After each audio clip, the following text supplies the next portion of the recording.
Mire qué privilegio el que tenemos nosotros, ¿verdad?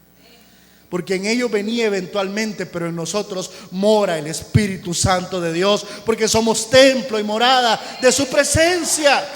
Aleluya. Eso es maravilloso.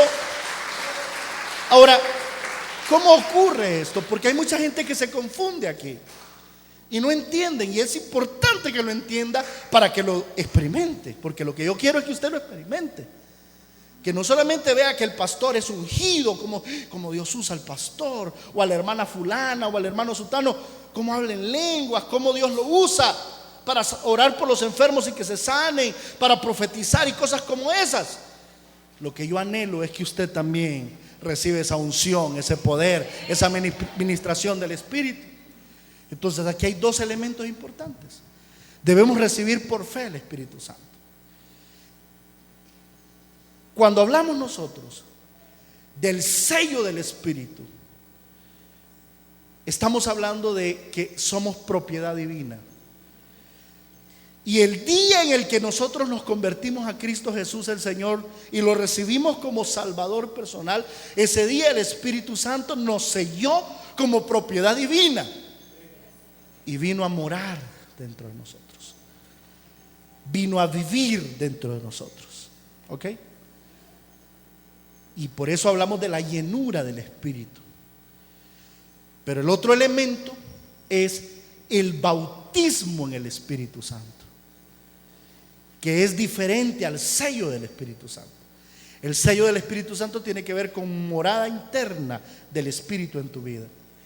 Pero el bautismo es una experiencia sobrenatural, porque no es natural, es sobrenatural, en la cual el Espíritu Santo de Dios te embiste o te reviste con poder cuando tú lo recibes y se manifiesta esa obra milagrosa en el resultado de que se te imparten dones espirituales. En otras palabras, el bautismo del Espíritu Santo es poder para servir, es recibir recursos y herramientas de Dios para poder servir mejor al Señor.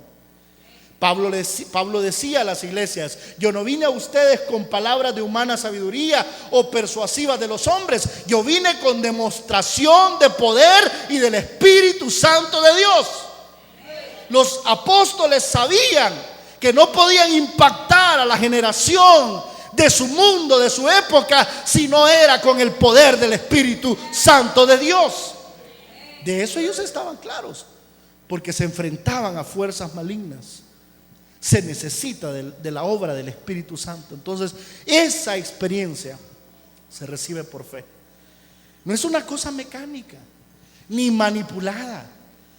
Nunca olvido una vez que fui a un lugar y oraron para que la gente recibiera el Espíritu Santo, y se acercó una hermana por ahí y me agarró la quijada y me decía: suelta la quijada, me decía, suelta, y me la agarró así. Ya por un rato yo ya me sentía un poco raro, más que soy un gran cosquillento. Y no me toque, hermana, que me da cosquilla. Otras vienen y se te paran al oído: repita estas lenguas, repítalas, ¿verdad? Robo bobo, dice. Y empieza usted: robo bobo. Eso no es así, no funciona así. Es espontáneo, es obra del Espíritu Santo de Dios en tu vida. Es totalmente espontáneo, inesperado. La Biblia dice que los 120 estaban en el aposento alto y estaban orando, y de repente, dice, eso de repente de Dios, ¿verdad? Esos de repente de Dios son momentos sorpresivos, no planificados, no agendados, no dentro del programa. Son cosas que Dios hace porque Él es Dios y Él lo puede hacer. Amén. Porque Él puede interrumpir y hacer las cosas, ¿verdad? Decía un pastor la vez pasada del Chavo del Ocho, decía, que llegaba don Ramón y le decía: Chavo, ¿por qué usted siempre que yo estoy hablando interrumpe? Le decía. Y el Chavo le decía: ¿Y por qué usted siempre que yo interrumpo habla? Le decía. Ojo, mire el juego de palabras. ¿Por qué usted siempre que yo estoy hablando interrumpe? ¿Y por qué siempre que yo interrumpo usted habla? Lo que quiero decir, lo que este pastor que yo escuché quiere decir es que el Espíritu Santo puede interrumpirnos a la hora que Él quiera. Él puede hacerlo. Y cuando Él lo hace, es seña conocida también. No es carnal, no es humano. Trae paz, trae gozo. Es una cosa de Dios, pues, ¿verdad? Ahora, se recibe por fe. Entonces dice: el Espíritu de Jehová el Señor vendrá sobre ti. ¿Usted cree esa palabra para usted esta tarde? ¿Usted cree que el Espíritu Santo de Dios también ha sido enviado para usted? ¿Para usted? ¿Para usted? ¿Para usted? ¿Sí? ¿Lo cree? Claro, créalo. Es para mí, recíbalo. Señor, tú fuiste enviado para mí, para mí, para mí. Segundo, el Espíritu Santo se manifiesta con poder y señales. Lo dice en la última parte del verso 6. El Espíritu de Jehová el Señor vendrá sobre ti con poder y profetizarás. Poder y señales. La profecía es una de las señales del Espíritu Santo, así como el hablar en lenguas, el discernimiento de espíritus, el don de fe, etcétera, etcétera.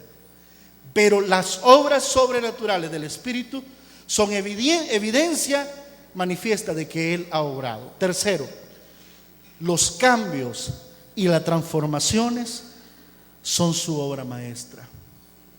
Mire cómo Dios le dijo a Saúl, porque aquí cuando están ungiendo al rey Saúl, le dijo el Señor: entonces el Espíritu de Jehová vendrá sobre ti con poder y profetizarás con ellos. Ojo con esto: y serás mudado. Diga conmigo: y serás mudado a un nuevo hombre. Esa palabra, y serás mudado en otro hombre, representa transformación, regeneración. Ese es el término. Ocurre una metamorfosis, un cambio de forma. Meta es cambio de forma, metamorfosis, cambio de forma. Eso ocurre, así como el gusano, ¿verdad? La oruga sufre esa metanoia, esa metamorfosis y se transforma en mariposa. Así el cristiano viene al Señor como una oruga, todo así, sin forma, sin apariencia, sin brillo, sin gozo, sin felicidad. Y empezamos en Cristo Jesús a nacer de nuevo, y nos salen alas de colores y volamos y empezamos a ser nuevas criaturas. Y nuestra mente, nuestro corazón y sentimientos y nuestras acciones son poderosamente afectadas por aquella experiencia de salvación. Poderosamente afectadas. O sea, la respuesta a la crisis mundial, a la inseguridad, a todos los males provocados por el pecado, la respuesta es Cristo. Eso es lo que la gente necesita: a Cristo, conocer a Jesús. Porque cuando tú conoces al Señor ya no odias. Cuando tú conoces al Señor ya no ofendes. Cuando tú conoces al Señor eres diferente, ¿no es cierto? No perfecto, pero sí diferente. Te das cuenta que tu vida no fue diseñada para el pecado. Te das cuenta que Dios no te tiene nada haciendo ahí en medio del mundo, del pecado, de los vicios, de los placeres. Te das cuenta, algo en tu mente es cambiado, algo despierta el Señor en ti. Y eso, amados hermanos, es obra del Espíritu Santo de Dios. Esa obra de transformación es su obra maestra. ¿Se acuerdan de aquel pasaje que dice que el que comenzó en nosotros la buena obra será fiel en terminarla? Dice que comenzó en nosotros una buena obra y será fiel en terminarla. Dile al que está a tu lado: tú eres la obra maestra de Dios. Dile: tú eres la obra maestra de Dios. Aleluya. Sí, lo eres. Las huellas de Dios están esculpiéndote, están formándote. Número 4. La confirmación de su presencia es el preámbulo a cosas mejores. La confirmación de su presencia es el preámbulo a cosas mejores. Entonces el Espíritu de Jehová vendrá sobre ti con poder y profetizarás con ellos y serás mudado en otro hombre. Cuando se hayan cumplido estas señales, confirmación. ¿Cómo es la presencia de Dios? Explíqueme, pastor. Se lo explico.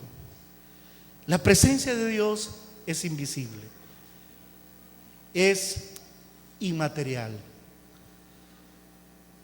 Podemos estar abajo de un árbol y ella se puede manifestar. Podemos estar en la tierra. El salmista decía: ¿a dónde huiré de tu presencia? Si me subiera en las alas del viento y viajara de un extremo de la tierra al otro, ahí estás tú. Si me metiese en lo profundo de la mar, ahí tus ojos me ven. O sea, ¿cómo podemos nosotros entender el Shekinah, la presencia de Dios?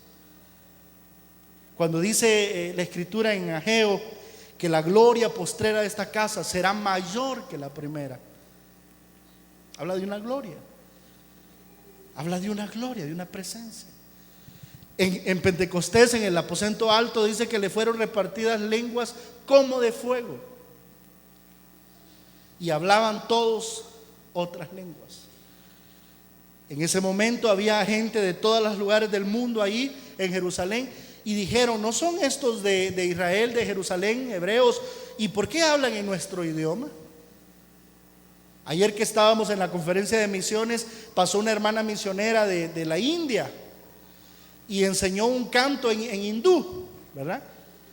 Un canto en hindú, y lo cantó en hindú. Y cuando yo la oí hablar, yo decía: qué igualito a las lenguas que a veces yo he hablado, qué igualito a las lenguas que le he escuchado hablar a otros que tienen ese don. O sea, estamos hablando de un lenguaje hindú, ¿verdad? Interesante. Hay lenguas humanas y hay lenguas angelicales según la Biblia. Las lenguas humanas son los diferentes idiomas, dialectos de todo el mundo. Y las angelicales, pues es el lenguaje del cielo, ¿no? La de los ángeles. Ahora, el que Dios diga confirma mi presencia equivale a esto. Mire, la presencia de Dios es algo tan poderoso y tan especial que cuando tú lo disfrutas y lo experimentas, no quieres salir de ahí. No se para el tiempo, se frisa todo en tu mundo, no te preocupa la hora, el reloj, lo que hay que hacer. Estás en la presencia de Dios. Estás en la presencia de Dios. Según la Biblia, podemos nosotros entrar a esa presencia de Dios libremente y experimentar fortaleza para enfrentar la vida.